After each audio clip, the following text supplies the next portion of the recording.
Hello guys, welcome back to our new video.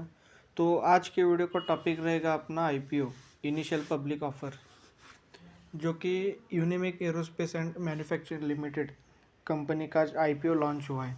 आज तारीख है 23 दिसंबर 2024।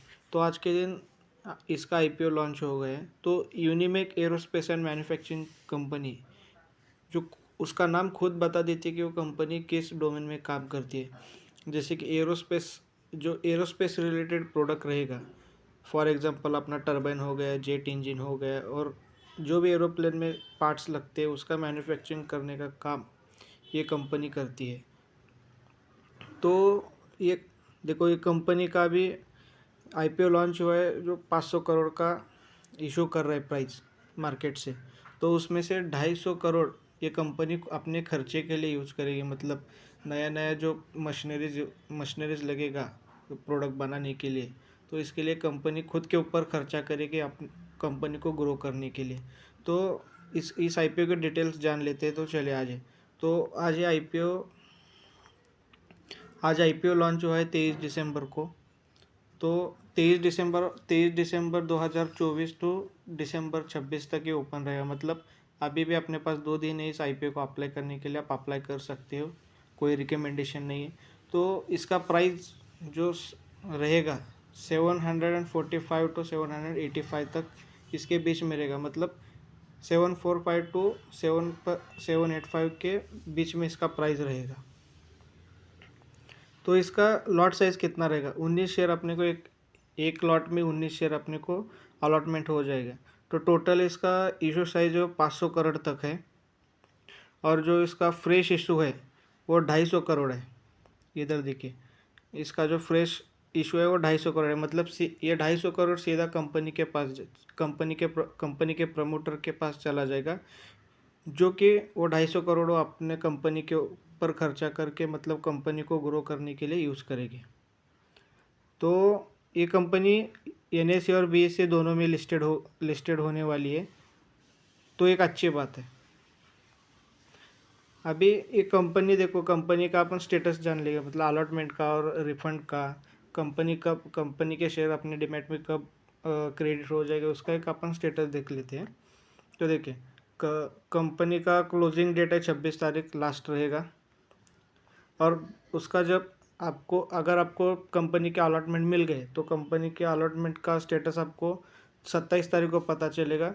अगर आपको अलॉटमेंट हो गया है तो उसका जो शेयर्स है वो क्रेडिट अपने डिमेट में 30 तारीख तक आ जाएंगे। अगर आपको अलॉटमेंट नहीं मिला तो उसके रिफंड अपने को 30 तारीख को इनिशिएट हो जाता है बेसिकली। अगर कुछ टेक्निकल बैंक इशू वगैरह रहे तो एक दिन आगे पीछे हो जाता है। एक दिन आगे ही होगा, पीछे नहीं होगा ऑब्वियसली। तो उसका अभी देखो, सपोज आपको अलॉटमेंट हो गया तो उसकी लिस्टिंग है 31 तारीख को। 31 तारीख को ये कंपनी मार्केट में लिस्ट हो जाए, मतलब एनएसई और बीएसई के वेबसाइट पे लिस्ट हो जाए, और अपन 31 तारीख के उसमें ट्रेड कर सकते हैं। मतलब कंपनी के शेयर्स अपन बाय और सेल कर सकते हैं। तो अपना आगे का टॉपिक रहेगा लॉट साइज। लॉट साइज मैंने पहले ही बता दिया आपको, लॉट साइज कितना रहेगा। तो एक लॉट के हिसाब से, एक लॉट में हमको 19 शेयर मिलेंगे। और अपन रिटेलर लोग हैं, कोई म्यूचुअल फंड अगर बाय करेगा, कोई सॉरी गाइस, कोई म्यूचुअल फंड वाले, कुछ इंस्टीट्यूशनल बाय कर रहे तो उनका लॉट साइज अलग रहता है। तो रिटेलर को एक लॉट में 19 शेयर अलॉटमेंट कर अपन मिनिमम 1 to 13 लॉट अपन अप्लाई कर सकते हैं। मतलब 13 लॉट तक अपन अप्लाई कर सकते हैं। तो ठीक है, एक कंपनी के प्रमोटर्स के होल्डिंग की बात कर लेते हैं। तो शेयर होल्डिंग प्री इशू, मतलब इशू होने से जो कंपनी अगर इशू हो रही है उससे पहले कंपनी के प्रमोटर्स की होल्डिंग रहेगी 91.83% है, जो कि एक अच्छा माना जाता है और उतना होना भी चाहिए बेसिकली। अगर एक कंपनी शेयर बाज़ार में लिस्टिंग होने वाली है, अगर स्टार्टिंग में उसके प्रमोटर के जो परसेंटेज है वो 70% रहेगा और 50% रहेगा, तो एक नेगेटिव हो जाता है इस कंपनी के बारे में। तो इसका की परफॉर्मेंस इंडिकेटर के ऊपर आप थोड़ा फोकस कर लेते हैं। तो पहला रिटर्न ऑन इन्वेस्टमेंट है 53.53%, जो कि एक अच्छा है। और रिटर्न ऑन कैपिटल इन्वेस्टमेंट ये भी अच्छा है, 45.36% है। और debt to equity ratio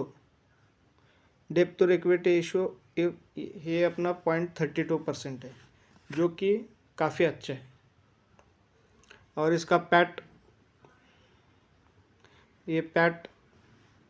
PAT margin मतलब क्या, आपको मैं बेसिकली बता देता हूँ। ये पैट मार्जिन मतलब प्रॉफिट आफ्टर टैक्स है, जो कि एक फंडामेंट अपन कंपनी को अगर अपन बाय करेंगे तो बाय करना है किसी के ऊपर, ये थोड़ा बैलेंस शीट देखने के ऊपर पता चलता है कि पैट मतलब क्या, आर ओ सी मतलब क्या, आर ओ क्या, और डेप्थ इक्विटी रेशो क्या, आर ओ एन डब्ल्यू मतलब क्या, प्राइस टू बुक वैल्यू क्या, फेस वैल्यू क्या रहता है, ये सब एक कंपनी के फंडामेंटल एनालिसिस में आता है। तो इसका पैट मार्जिन भी अच्छा है, 27.85% है, जो कि अच्छा माना जाता है। तो अपन अभी अगली बात कर लेते हैं कंपनी के बिजनेस के बारे में। अपन बात कर चुके हैं पहले कि कंपनी एरोस्पेस रिलेटेड प्रोडक्ट का मैन्युफैक्चर करती है। तो कंपनी का बैलेंस शीट देख लेते हैं, मतलब फाइनेंशियल ट्रेंड क्या रहा है कंपनी का पिछले 2-3 साल का। तो स्टार्टिंग में देखें, कंपनी FY 2022 में टोटल कंपनी का इनकम था 36 करोड़, और 23 में बढ़ के 94 करोड़ हो गए, और 24 में 208,000 हो गए, टू 208 करोड़ हो गए, सॉरी 208 करोड़ हो गए। और इसका प्रॉफिट आफ्टर टैक्स देखे, FY 22 में 3 करोड़ था, FY 2023 में 21 करोड़ था, और FY 2024 में 58 करोड़ था, जो कि बढ़ गए। अभी कंपनी के ऊपर डेप देखो कितना है, मतलब बोरोइंग देखो कितना है, 28 है। मतलब कंपनी अगर पूरा कंपनी का जो भी टोटल इनकम है, मतलब टोटल कंपनी का इनकम देखो 200 है, और उसमें से सारा कुछ उनका लिएबिलिटीज़, उनका कंपनी के जो वर्कर है उनका पेमेंट निकाल के, जो भी इलेक्ट्रिसिटी का बिल आता है, मतलब जो भी कंपनी के ऊपर अपन एक प्रोडक्ट बनाने के लिए खर्चा कर सकते हैं, एक न एक रुपये का हिस्सा सब निकाल के, मार्केटिंग आ गया उनका, सब कुछ निकाल के उनके पास टैक्सेस वगैरह सब कुछ गवर्नमेंट को दे के, अगर उनके पास कुछ बचता है तो 58 करोड़ बचता है। तो उनके ऊपर लोन कितना है, डेप कितना है, 28 करोड़ है। क्यों? तो मिनिमल है, डबल है उसका। कंपनी के पास कैश फ्लो भी उतना है कि वो डेप चुका सकते हैं, इसलिए कंपनी डेप फ्री मान सकते हैं अपन, जो कि एक अच्छी बात है। 28 करोड़ मतलब कंपनी के लिए कुछ भी नहीं है, जो कि एक अच्छी चीज़ है। मतलब ये कंपनी आप समझो डेप फ्री कंपनी है, तो आप इसके ऊपर IPO अप्लाई करने का सोच सकते हैं कि अपना पैसा बन सकता है इसमें। अभी कंपनी के मेन चीज़ पे आते हैं, कंपनी का ऑब्जेक्ट क्या है, मतलब कंपनी NSE और BSE में, मतलब शेयर मार्केट में लिस्टिंग क्यों करना चाह रही है। ऐसा ही नहीं कि चलो करेंगे, ऐसा कुछ नहीं हो सकता। देखो कंपनी का मेन ऑब्जेक्टिव क्या है। अगर ये कंपनी, अभी मैंने पहले ही बता दिया था, कंपनी के पास फ्रेश इशू 250 करोड़ जगह पर वो कंपनी अपने ऊपर खर्चा करेगी थोड़ा बहुत, जो कि मशीनरीज वगैरह खरीदी करने के लिए, प्रोडक्ट कंपनी को खुद को ग्रो करने के लिए वो करेगी। और जनरल कॉर्पोरेट पर्पस, मतलब कंपनी ने कुछ ऐसा विचार करके रखा था अपने ऊपर कि अब हम शेयर मार्केट में आएंगे, लिस्टिंग हो जाएगी, उस पैसे क्या करने को कंपनी पहले सोच रखे, तो जो कि एक अच्छी चीज़ है। इसकी वजह से कंपनी शेयर मार्केट में आ गई है, आने वाली है।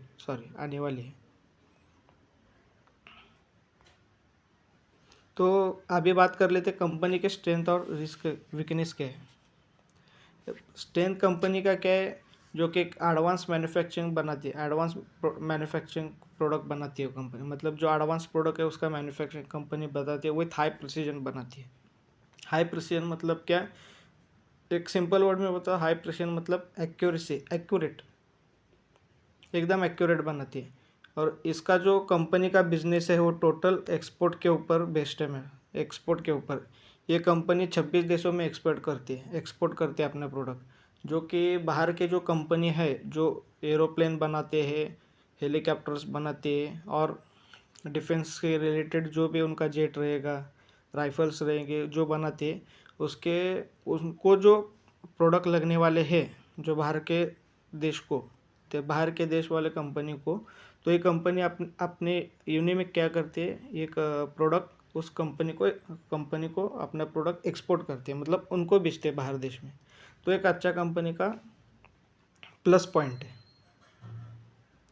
तो दूसरा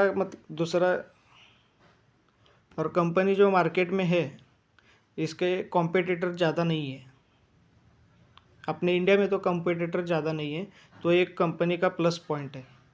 अभी इसमें रिस्क देखो क्या क्या हो सकता है।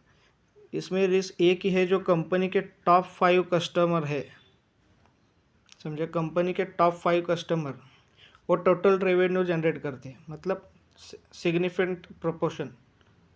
मतलब देखो आप 100 रुपये अगर कमा रहे हो तो आपके 70 रुपये 5 कंपनी से आ रहे, तो ये आपके लिए हानिकारक है, मतलब आपके लिए रिस्की है। अगर समझो उसमें से सपोज 2-3 कस्टमर अगर आपके ऊपर किस टर्म की वजह से नाराज़ हो गए, गुस्सा हो गए, तो वो कंपनी अपने को बिजनेस नहीं दे रही, तो उसका सीधा इम्पैक्ट अपने ऊपर पड़ता है, मतलब अपने रेवेन्यू के ऊपर पड़ता है, जो कि कंपनी का एक बहुत बड़ा रिस्क है, एक बहुत बड़ा रिस्क है। और दूसरा रिस्क क्या है, कंपनी टोटल एक्सपोर्ट का बिजनेस करती है। ऐसा नहीं बोल रहा कि टोटल एक्सपोर्ट करती है, पर टोटल मतलब 90 टू 95% ये कंपनी एक्सपोर्ट करती है। जो कि है, अगर सपोज बाहर की कंपनी ने, अभी सपोज यूएस की एक कंपनी XYZ जो यूनिमेक्स से प्रोडक्ट खरीदी करता है, अगर इंडिया और यूएस में कुछ हो गया, सपोज इंडिया और यूएस में कुछ हो गया, टैक्सेस के रिलेटेड